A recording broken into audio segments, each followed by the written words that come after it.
Shalom Bapak Ibu Saudara-saudari yang terkasih di dalam Tuhan. Kita akan kembali melanjutkan renungan firman Tuhan dalam topik berakar dalam Kristus, bertumbuh dalam anugerah.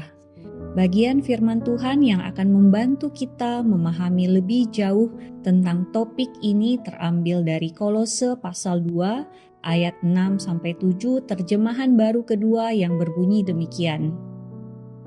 Kamu telah menerima Kristus Yesus Tuhan kita. Karena itu, hendaklah hidupmu tetap di dalam Dia. Hendaklah kamu berakar di dalam Dia dan dibangun di atas Dia. Hendaklah kamu bertambah teguh dalam iman sebagaimana telah diajarkan kepadamu. Hendaklah hatimu melimpah dengan syukur.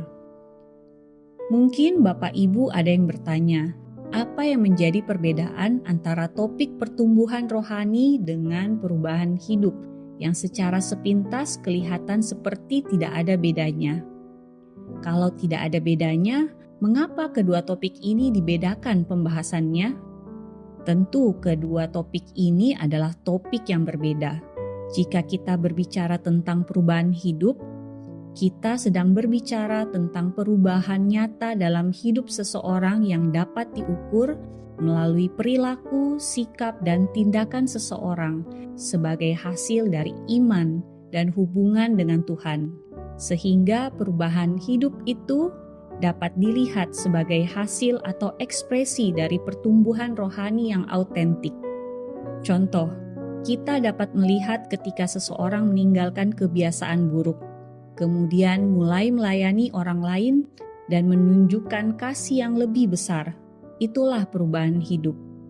Namun, ketika berbicara tentang pertumbuhan rohani, kita sedang berbicara tentang hal-hal yang terjadi di dalam kerohanian kita. Sesuatu yang tidak terlihat dan tidak dapat diukur. Pertumbuhan rohani merupakan sesuatu yang sering dikaitkan dengan perkembangan spiritual seseorang, seperti pendalaman iman, peningkatan kesadaran akan Tuhan, dan perkembangan karakter Kristen. Fokus dari pertumbuhan rohani terlihat dengan adanya kerinduan untuk berdoa, membaca Alkitab, hubungan dengan Tuhan, dan pemahaman teologis. Dan sifatnya berkelanjutan, membawa seseorang semakin dekat dengan Tuhan. Contohnya mendalami Alkitab, memperkaya doa, meningkatkan kesabaran dan kasih. Pertumbuhan rohani menekankan ketergantungan pada Tuhan sebagai sumber kekuatan dan bimbingan, sehingga kita mampu untuk menghadapi tantangan iman dalam kehidupan kita. Salah satu bagian yang berbicara tentang berakar di dalam Kristus dan mengalami pertumbuhan rohani adalah Kolose pasal 2 ayat 6-7 yang menjadi bagian dari perenungan kita hari ini. Bagian firman Tuhan hari ini menuliskan 4 seruan utama dari Rasul Paulus kepada umat Kristen, yaitu tetap hidup di dalam Kristus, berakar dan dibangun di atasnya, bertambah teguh dalam iman yang diajarkan, dan melimpah dengan syukur. Keempat seruan ini merupakan hasil dari penerimaan mereka terhadap Kristus sebagai Tuhan dan Juru Selamat, yang mendorong pertumbuhan rohani yang stabil dan kokoh melawan berbagai tantangan iman, khususnya pengajaran palsu yang beredar di Kolose pada waktu itu. Paulus memulai dengan "Karena itu, sebagaimana kamu telah menerima Kristus Yesus Tuhan kita." Kalimat menerima Kristus ini menjelaskan pada tindakan iman ketika seseorang percaya kepada Yesus sebagai Tuhan dan Juru Selamat. Menerima Kristus bukan hanya sekedar pengakuan, tetapi lebih dalam lagi, yaitu penyerahan diri untuk hidup di dalamnya. Penekanan pada Tuhan kita merupakan sebuah pengakuan bahwa Yesus adalah satu-satunya penguasa dan pemegang otoritas tertinggi atas hidup orang percaya, dan hanya Dialah yang harus dipatuhi dan diimani. Tetap di dalam Dia adalah seruan untuk hidup sesuai dengan ajaran, teladan, dan perintah-perintah Kristus. orang percaya harus hidup dalam terang Kristus, hati-hati, penuh iman, dan hidup sesuai dengan kehendak-Nya. Dalam ayat 7, Paulus menggunakan metafora pohon, yaitu berakar di dalam Dia, untuk melambangkan bagaimana orang percaya harus menyerap kehidupan dan kekuatan dari kebenaran firman Tuhan, sehingga mereka dapat tumbuh dan berbuah. Tidak hanya itu, Paulus pun menggambarkan kehidupan orang percaya dengan metafora bangunan, yang menunjukkan pentingnya memiliki fondasi yang kokoh, dan bagi orang percaya, fondasi dan dasar hidup yang kokoh bagi kita adalah Kristus.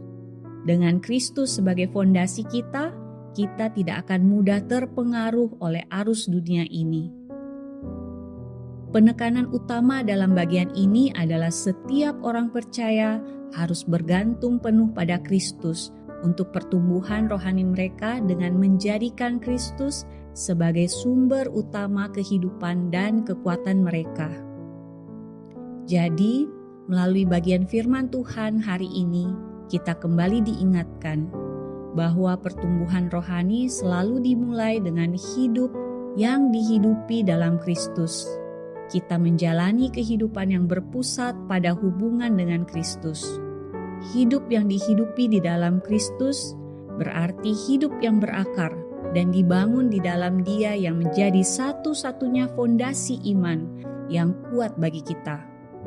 Dengan demikian, kita dapat menghadapi tantangan iman dan senantiasa memuliakan Tuhan dalam kehidupan kita. Pertanyaan untuk kita renungkan bersama: seberapa kuatkah kita berakar di dalam Kristus? Bagaimana pengajaran tentang Kristus membentuk iman kita? Bagaimana kita menghidupi hidup di dalam Kristus dalam keseharian kita? Mari kita berdoa. Allah Bapa, sumber kebenaran sejati dalam hidup kami. Kami rindu untuk hidup di dalam Engkau, berakar dan dibangun di dalam kasih dan kebenaran-Mu. Kuatkan kami dalam iman sesuai dengan pengajaran yang kami terima, sehingga kami dapat tetap teguh dan berbuah dalam hubungan dengan-Mu. Bantu kami untuk tetap fokus pada Engkau dan menjalani hidup yang memuliakan Engkau. Di dalam nama Tuhan kami, Yesus Kristus, kami berdoa. Amin. Demikianlah renungan kita bersama pada hari ini. Kiranya kita boleh terus bertumbuh setiap hari di dalam Tuhan. Amin.